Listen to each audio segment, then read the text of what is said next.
about this in 2 weeks. Holy crap, Marvel fans, one of the craziest leaks ever just happened for AntMan the Wasp Quantumania, with the entire script leaking online. Kind of. And don't worry, I will explain everything that happened with this leak and where I think it came from. But I, like many of you, couldn't help myself and went right into this script and read the whole dang thing. And while I don't want to go beat for beat or spoil the entire film, there are a few crazy reveals about Kang the Conqueror and the multiverse that I absolutely need to dig into and speculate on with you. So buckle up, Marvel fans. The first thing we'll do in this video is talk about the leaks themselves and how exactly this happened, and then we'll get into the crazy reveals about Kang, and we'll need to speculate in there as well because we still don't have the full details of what all of this means. But we do have this crazy leak, and so the question is, what is this leak exactly, and how did something like this happen? So first up, let's clear up some misconfusion that's going on with regards to these leaks, because you may have seen a lot of people tweeting about this or talking about it on social media, the fact that the entire script for AntMan the Wasp Quantumania has leaked online. Now, that's not exactly true. This is not a script. It does not have scene locations,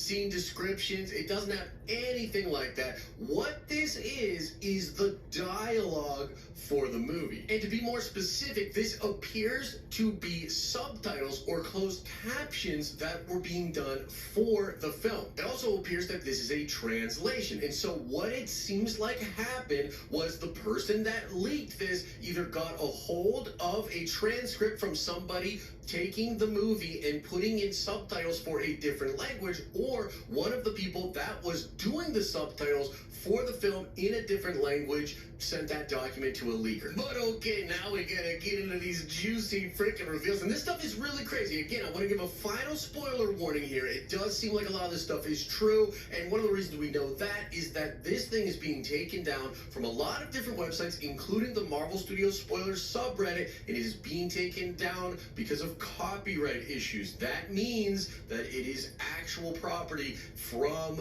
Marvel Studios, from Disney. And I'm actually going to be vague about the dialogue itself. If you go read the transcript, you will know what I'm talking about, but I don't even want to put in the actual dialogue lines into this video, just in case Marvel Studios would then have grounds to take this video down. So the first bit that is revealed about Kang in this transcript is having to do with the quantum realm and his place within it. And so it's clarified that the quantum realm is a place outside of time and space, and that it's actually a prison for Kang the Conqueror. Kang the Conqueror did not just mysteriously arrive here. He didn't get into the quantum realm looking for something else. No, he was banished to the quantum realm. He was put here after he lost, seemingly, the multiversal war, although that is not explicitly spelled out. And so Kang was put into the quantum realm because he can't use his normal powers in a place that's outside of space and time. It's the perfect prison to be able to hold him.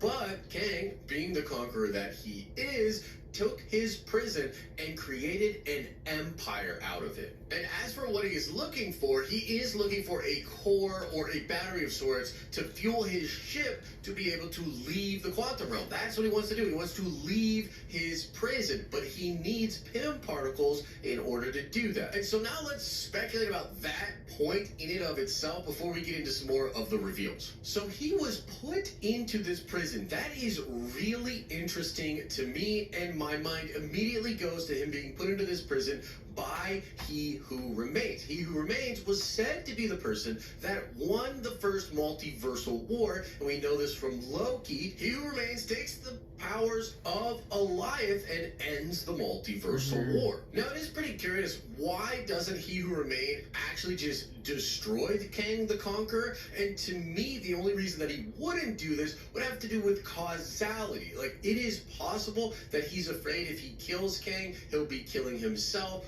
or vice versa. Now, I do, of course, realize this is not how time travel works in the MCU, and we've seen variants like kill other variants, and they're not linked by causality at all. However, there's something weird going on with Kang the Conqueror specifically, and it's just one of the only things that I can come up with as far as an explanation as to why He Who Remains wouldn't just destroy this other variant of himself. I suppose it's possible that He Who Remains simply couldn't destroy Kang and instead just had to put him into this quantum realm prison. Now, the next reveals come from a speech that Kang the Conqueror is giving. He's talking about the City of Time, this fortress from where he will take over the stars, but he also talks about conquering eternity, and he does reference the Kang dynasty. Now, this is pretty fascinating because it seems as though Kang took his prison in the quantum realm, essentially turned it into Chronopolis, and with his ship, he could just use that army and use the resources of this time city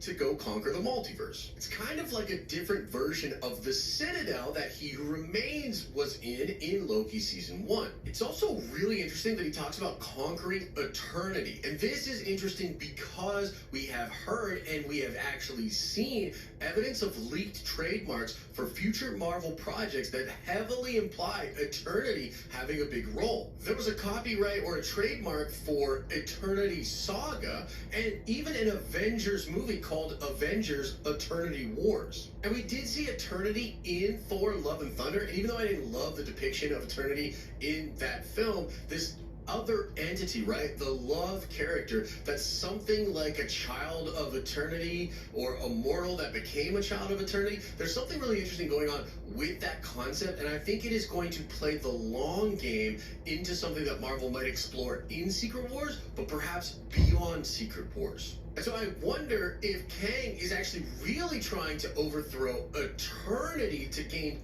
total and complete control of all of the multiverse. Now, there's a lot of speculation on my part injected into what I just talked about, but it's super fun nonetheless, and I'm definitely excited to get more clarification when I actually see the film. Now, the next reveals come from Kang talking about how he views time, and he references a major problem with all of the multiverse, and he describes it as himself, or rather his variants, and the fact that they treat time as though they are children. And he says he sees the ending. He saw their chaos going out to all of these different worlds. There's even reference to universes colliding with each other. Endless world collisions, which I think might be a mistranslation of the incursions. And so Kang is ultimately seeing that the multiverse is dying, and is because of his variants. And so that's really the motivation for him wanting to take control of what he describes as the whole situation. And this might be the most interesting part of the leaks, as it ties to the incursions and what's going on with the future of Marvel Studios. We've been really speculating and trying to come up with theories as to how Secret Wars, Battle World, Kang the Conqueror, and different variants of Kang could possibly tie to the incursions. But in this part of the script, they are specifically talking about how the variants of Kang treating time with disrespect or disregard is creating chaos that is leading to the incursions. That the entire multiverse is actually being destroyed because of the tampering that Kang is doing. That's really fascinating to me. It makes my mind go back to the lines in the finale of Loki Season 1 where He Who Remains is talking about trying to prevent the ending of everything. And immediately I thought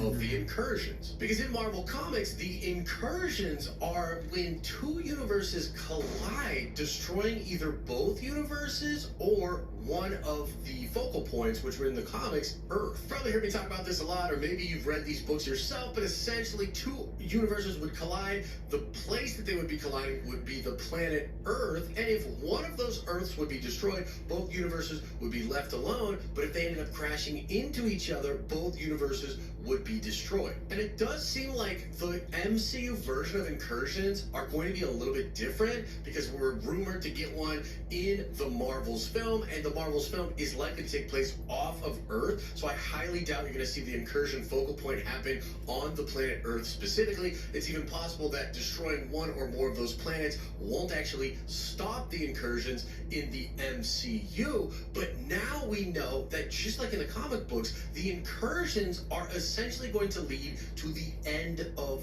the multiverse. And this guy, Kang the Conqueror, wants to conquer everything, including his own variants, so that then he can take control of the entire timeline, preventing this tampering, which would then lead to the incursions, which would then lead to the end of the multiverse. But he's obviously a really bad guy, too. It's not like he's doing this out of complete noble principles. He even tells some of the characters that he's going to wipe out our timeline completely from existence and remove that timeline all the way, probably just because he's upset at Janet. Now, let's talk about for a second how this ties into some of the other rumors that we've been hearing about the Kang Dynasty and about Secret Wars. Number one, it really does seem like this Kang the Conqueror variant will end up being the Kang that we see in the Kang Dynasty. I mean, he literally references the Kang Dynasty. He talks about how he was imprisoned in this quantum realm. He talks about how maybe he even started the very first multiversal war, which has led to where we are at now. And he's doing that because he wants to stop the incursions. And so it seems like he will exit the quantum realm. He will escape his prison in this movie, but he will still need to go gather strength and other forces to be able to take over other universes. And we think that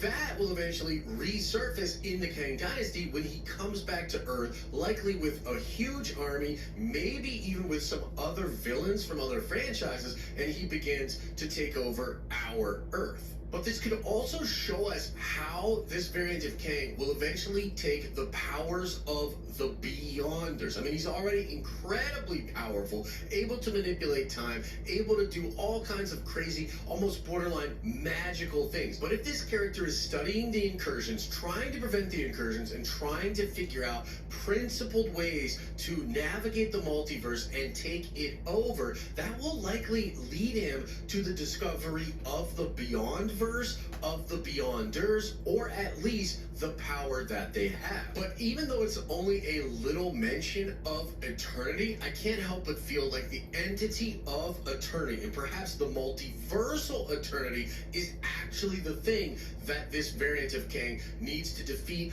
or take over. And that's kind of interesting because that could lead us into Secret Wars, where this Kang is trying to do this. He's trying to take over eternity, and once he finally does take over the multiversal eternity, the Avengers will have lost. Now, there's one last little thing that we need to talk about in this video, and that is the rumored post-credit scene that is also mentioned in this leak. The scene is described as Cassie Lang looking at a bunch of screens and seeing a signal for something called the Avengers Failsafe program. And this could be multiple different things. It could be the multiversal Avengers trying to reach out to her with an understanding of what is going on to try to, prevent Kang from taking over the multiverse. But it could also be the Young Avengers, perhaps even associated with a variant of Kang in the Iron Lad character. Because we've been hearing a lot about how you're going to see the Children's Crusade and characters from the Young Avengers books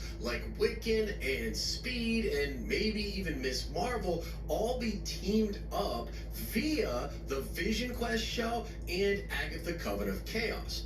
And so it's possible that in this post-credit scene, Cassie Lang is getting some kind of a message that's going to take her to this other team or to another reality, where then she will be able to start to strategize against Kang the Conqueror. And I really think this could be coming from the Young Avengers. It could be coming from the multiversal group of Avengers that's perhaps already started trying to gather forces, or it could be both. Like maybe the Young Avengers or this Avengers Failsafe program is the same thing as the multiversal Avengers. Regardless, that end credit scene likely is setting up people preparing for Kang at a big scale. Let me know what you think in the comment section below. Smash a like on this video if you enjoyed it. Make sure to subscribe to this channel and our live streaming channel, because we give away dope nerdy things to lucky subscribers each and every month. And if you want to watch more, why not check out this video I just made about some crazy leaks about Wanda, the Scarlet Witch, Mephisto, and Wiccan.